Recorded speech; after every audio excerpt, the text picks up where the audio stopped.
అందరికీ నమస్కారం. Welcome to our channel. ఇవాళ మనతో పాటు ప్రముఖ జ్యోతిష్య మరియు వాస్తు పండితులు బ్రహ్మశ్రీ డాక్టర్ నాయకంటి మల్లికార్జున శర్మ గారు మనతో ఉన్నారు. గురుగారితో మాట్లాడదాం. గురుగారు నమస్కారం అండి. నమస్కారం అండి. గురుగారు, 2025 సంవత్సరానికి గాను కన్యా రాశి వారికి ఎలాంటి ఫలితాలు ఉండబోతున్నాయి మాకు తెలియజేయండి. వాళ్ళు ఓం శ్రీ గురుభ్యో నమః.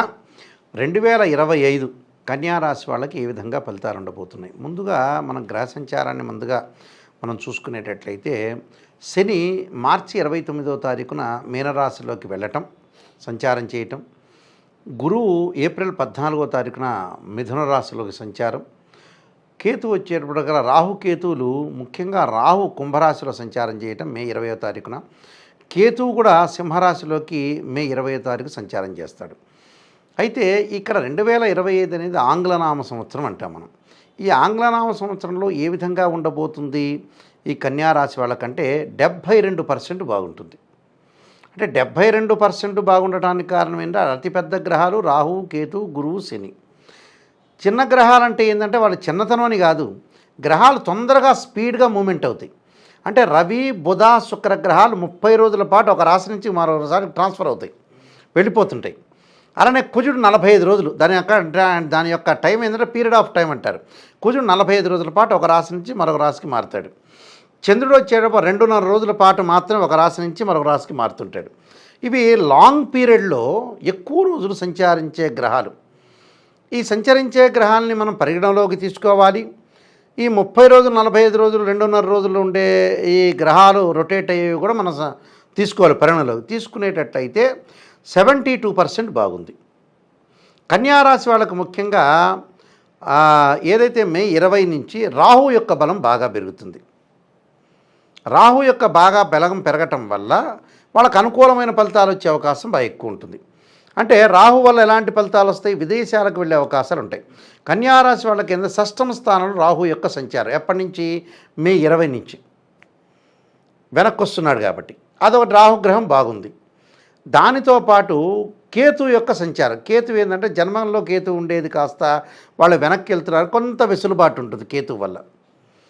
అలానే ఇక్కడ గురువు యొక్క సంచారం. మనం గురువు యొక్క సంచారాన్ని చూసుకునేటట్టే వాళ్ళకి దశమంలో గురువు ఉంటాడు. దశమంలో గురువు ఉంటే పర్వాలేదు, యావరేజ్ అంటే మిడిల్గా ఉంటుంది. శని వచ్చేటప్పటికల్లా వాళ్ళ సప్తమంలో ఉంటాడు. సప్తమంలో పెద్దగా అనుకూలంగా ఉండడు. ఎక్కువ శాతం రాహు యొక్క బలం అనేది బాగా ఎక్కువ ఉంటుంది. గురువు మిడిల్లో ఉంటాడు. అంత రాహు గురువు వల్ల ఆర్థిక పరంగా ఉండే లావాదేవీల విషయంలో బాగుంటుంది. ఆర్థిక పరంగా ఆదాయం బాగుంటుంది, వాళ్ళకి నెంబర్ 1గా ఉంటుంది. అది వృత్తిపరంగా విశేషం కలుగుతుంటుంది. వృత్తి, ఉద్యోగ, వ్యాపార రంగాల్లో అనుకూలమైన ఫలితాలు, అభివృద్ధి, డెవలప్మెంట్ ఎక్కడా అని. అంటే వాళ్ళు ద్వంద్వంగా వెళ్ళే అవకాశాలు ఉంటాయి. అంటే డ్యూయల్ రోల్ అంటారు చూసారా. కొంతమంది ఉద్యోగం చేస్తుంటారు, ఉద్యోగం చేసి సాయంత్రం కల్లా మళ్ళీ మెడికల్ షాప్లోనే ఎక్కడో కూర్చుంటారు. అంటే 2 రకాల బిజినెస్లో వాళ్ళు డెవలప్మెంట్ చెందొచ్చు. అంటే డెవలప్మెంట్ చెందడం అంటే పాపం వాళ్ళకి అంత డబ్బులు, ఇన్కమ్ అనేది గ్రోత్ చేసుకోవాలని ఒక ఆలోచన, బట్ సరిపోకపోవచ్చు కూడా ఫ్యామిలీ పరంగా. అలాగా ఉద్యోగం చేస్తున్న వాళ్ళు వ్యాపారాలు, అలానే 2 ఉద్యోగాలు పార్ట్ టైం జాబులు చేయటం, దాంతోపాటు 2 వ్యాపారాలు చేయటం, 2 చోట్ల పనిచేయటం, ఇలా రకరకాలుగా వేరియేషన్ అనేది బాగా ఎక్కువ ఉంటుంది. అంటే అభివృద్ధి మార్గంలో ఖచ్చితంగా ఉంటారు వాళ్ళకి. అభివృద్ధిలో విదేశాలకు వెళ్ళటం, విదేశాల్లో డబ్బులు సంపాదించే అవకాశాలు ఎక్కువ ఉండటం, ఆ విదేశాలు అబ్రాడ్ వెళ్ళటమే కాకుండా అక్కడ బిజినెస్లు మంచి స్టార్ట్ చేసే అవకాశాలు ఉన్నాయి. పార్ట్నర్షిప్ బాగా కలిసి వస్తుంది. అంటే జాయింట్ దారులు ఉంటారు కదా, వాళ్ళ ద్వారా మనకి లాభాలు కలిగే అవకాశాలు బాగా ఎక్కువ ఉంటాయి. అందువల్ల వీళ్ళకి 72% బాగుండటానికి అదే కారణం, రీజన్. అంటే ఎక్కువగా ఆదాయం బాగా పెరుగుతుంది. విలువైన బంగారు ఆభరణాలు, అలానే గృహ ఉపకరణ వస్తువులు, ఫర్నిచరు, గృహాల యొక్క మరమ్మతులు, ఒక బిల్డింగ్ మీద ఇంకో బిల్డింగ్ కట్టడం, ఆస్తులు కొనుగోలు చేయటం, ఎసెట్స్, అలానే ఉద్యోగంలో మంచి ప్రమోషన్లు రావటం వంటి, వ్యాపారంలో మంచి లాభాలు. అంటే బిజినెస్ మ్యాగ్నెట్స్ అయినా, రోడ్డు మీద పూలు పండ్లు అమ్ముకునే వ్యక్తులైనా, ఎనీ పర్సన్కి ఏదైనా సరే వీళ్ళకి జరిగే సంఘటన, ఇన్సిడెంట్స్ ఏంటంటే ఫైనాన్షియల్ పరంగా ఇంక్రీజ్ అవుతారు. అంటే ఆర్థిక స్థితిగతులు బాగా పెరుగుతాయి.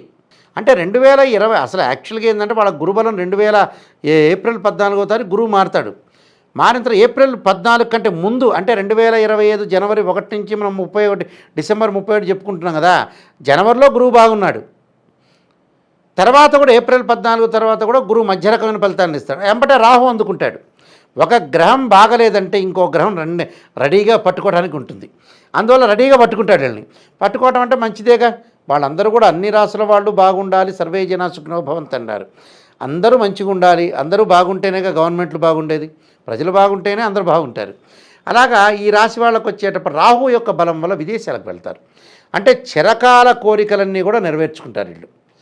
కొంతమంది ఉంటారు విదేశాల్లో చదువుకోవాలని పిల్లలు కానీ ఇలాంటి వాళ్ళు ఆసక్తి ఉంటుంది కదా, అలాంటి ఆసక్తి అనేది వాళ్ళు నెరవేర్చుకుంటారు. అలానే ఇంటి నిర్మాణాలు, పొలాలు కొనటం, పొలం కూడా కొంత ఆసక్తికరమైన విషయమే కదా. ఇప్పుడంటే సిటీలో లగ్జరీగా ఉన్నారు కానీ పొలాలంటే అక్కడ తిండి తినటం కానీ పొలాలు కొనుక్కోవడం కానీ మన తిండిని మనం కష్టపడి చేసుకోవటం కూడా చాలా ఇంపార్టెంట్. అది వరకు రోజులో ఎసెట్స్ అంటే హైదరాబాద్లో బిల్డింగ్లు కాదు, ఎన్ని ఎకరాల పొలాలు ఉన్నాయని చూసేవాళ్ళు. సంతానం ఒకటి, ఎన్ని ఎకరాల పొలం ఉంది, సెకండ్ పాయింట్ అది. అందువల్ల ల్యాండ్స్ కొనుగోలు చేసే అవకాశాలు బాగా ఎక్కువ ఉంటాయి వీళ్ళకి. అలానే ఆరోగ్యపరంగా చిన్న చిన్న ఇబ్బందులు వచ్చే మాట వాస్తవం, కానీ దాన్ని పెద్దగా ఆలోచన చేయాల్సిన పనేమీ లేదు. శత్రు బాధ తగ్గుతుంది వీళ్ళకి. శత్రువులు మిత్రులుగా మారిపోయే అవకాశాలు ఎక్కువగా ఉంటాయి రాహు వల్ల. అలానే సప్తమ స్థానంలో వీళ్ళకి శని వల్ల వివాహ సంబంధాలు వచ్చేటప్పుడు కొద్దిగా పోస్ట్ పోన్ జరుగుతుంటుంది. కొద్దిగా వాళ్ళకి ఏదో రకంగా డిలే జరిగే అవకాశాలు ఎక్కువ ఉంటాయి. ఆ డిలే చేసుకోకుండా చూసుకోవటం మంచిది. అలా డిలే అయినా కూడా పర్ఫెక్ట్గా సంబంధాలు అవుతాయి. తీర్థయాత్రలు, పుణ్యక్షేత్రాలు తిరిగే అవకాశాలు ఎక్కువ ఉంటాయి. కానీ మానసికంగా ఆందోళన కలిగి ఉంటారు. అంటే ఆందోళన అంటే కేతు యొక్క ప్రభావం వల్ల కొంత ఆందోళన, పాత జ్ఞాపకాలన్నీ కూడా నెమరేసుకుంటూ జీవితాన్ని ముందుకు వెళ్ళే అవకాశాలు ఎక్కువ ఉంటాయి వీళ్ళకి. వృత్తిపరంగా, వ్యాపారపరంగా చాలా చక్కని రిజల్ట్స్ వచ్చే అవకాశాలు బయటకు ఉంటాయి. అంటే ఆదాయం బాగా పెరుగుతుంటుంది. గౌరవానికి అగౌరవానికి ఇద్దరు 10 మంది వీళ్ళని తిడుతుంటే ఇంకో 10 మంది గౌరవించే వాళ్ళు కూడా ఉన్నారు ఇక్కడ. అంటే అవమానం, సన్మానం అంటే రెండు కూడా ఈక్వలైజేషన్ వచ్చే అవకాశాలు ఉంటాయి ఈ 2025లో. అందువల్ల కొంతమంది అంటుంటాం వాళ్ళందరినీ కూడా మనం చూసుకునేటట్టయితే లైఫ్ అనేది మనం లీడ్ చేయలేం జీవితంలో. కొన్ని వస్తూ ఉంటే వెళ్ళిపోతుంటుంటే. అయితే వీళ్ళకి ఎక్కువ శాతం అయితే ఈ రాశి వాళ్ళకి రాహు యొక్క బలము, గురువు చెడ్డవాడు కాదు, మిడిల్లో ఉంటాడు. అందులో ఆదాయం బాగా పెరుగుతుంది. రాహు యొక్క బలం వల్లనే బాగా పెరుగుతుంది వీళ్ళకి. అలా మిగతా గ్రహాలు కూడా కొద్దిగా అనుకూలంగా ఉంటాయి ఈ 2025. అంటే గురువు కానీ, శుక్రుడు కానీ, బుధుడు కానీ, రవి కానీ ఎక్కువగా అనుకూలంగా ఉంటాయి వీళ్ళకి. ఎక్కువగా అనుకూలంగా ఉండటం వల్ల వీళ్ళకి మంచి పని జరిగే అవకాశాలు ఎక్కువగా ఉంటాయి. అలానే విద్యార్థులకి కొద్దిగా అధిక శ్రమ చేయాలి. అధిక శ్రమ చేస్తే గట్టెక్కిపోతారు. ఎప్పుడు చేయాలి? నెక్స్ట్ అకాడమిక్ ఇయర్ అంటే ఏప్రిల్ 14వ తారీఖు గురువు మారుతాడు. దానికంటే బిఫోర్ బాగానే ఉంది వాళ్ళకి. ఆఫ్టర్ బాల జోన్ నుంచి, ఆఫ్టర్ జోన్ నుంచి బాల. అందులో ఏప్రిల్ 14వ తారీఖు వరకు బాగుండే అకాడమిక్ ఎగ్జామినేషన్ రాసే 10th intermediate, degree, BTech, MBBS చేసే వాళ్ళందరికీ బాగుంది. ఏప్రిల్ 14వ తారీఖు తర్వాత అంటే మే నుంచి స్టార్ట్ చేసుకుంటే అప్పుడు నెక్స్ట్ అకాడమిక్ ఇయర్ వరకు కూడా కొంత జాగ్రత్తగా ఉండాలి. అంటే వేరే విషయాల మీద దృష్టి పెట్టకూడదు. అలానే కొంతమంది వ్యక్తులకి, ఈ రాశి వాళ్ళకి స్త్రీ మూలకంగా కొన్ని ఇబ్బందులు కలుగుతాయి. అంటే స్త్రీ మూలకంగా కొంత డబ్బులు ఖర్చు అయ్యే సూచనలు ఉంటాయి. అలాంటివి కొంత పొదుపు చేసుకోవాలి.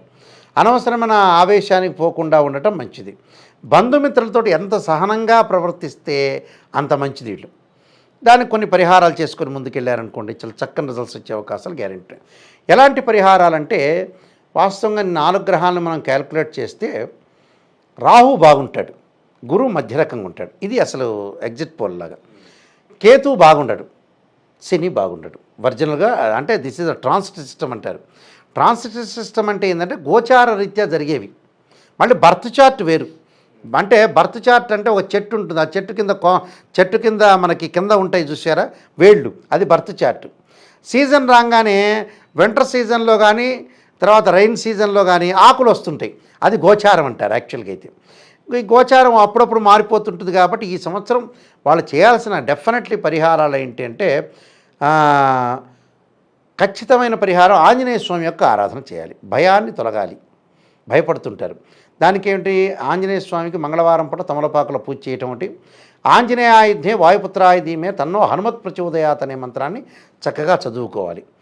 దానితో పాటు వాళ్ళు చేయాల్సిన రెండవటి ఏంటంటే మనకి ప్రదోషకాల సమయం ఉంటుంది. అంటే ప్రదోషకాల సమయంలో ఖచ్చితంగా వీళ్ళు ఓం నమః శివాయ పంచాక్షరి చేయాలి. ఓం నమః శివాయ చేయొచ్చు, ఆర్ లేకపోతే తత్పురుషా విద్యే మహాదేవాయ ధీమహే తన్నో రుద్ర ప్రచోదయాత్ అనే మంత్రాన్ని తప్పకుండా చదువుకోవాలి. వివాహం కాని స్త్రీ పురుషులకి ఆటంకాలు కలిగిందనుకో వాళ్ళ ఒక కళ్యాణం చేయటం మంచిది.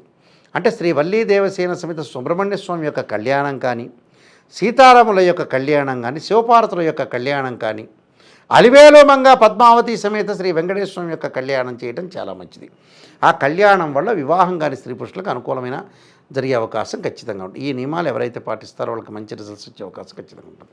2025 సంవత్సరానికి గాను కన్యా రాశి వారికి ఎలాంటి ఫలితాలు ఉంటాయి, అలాగే మీరు చేసుకోవాల్సిన పరిహారాలు తెలియజేసినందుకు ధన్యవాదాలు గురుగారు. నమస్కారం అండి.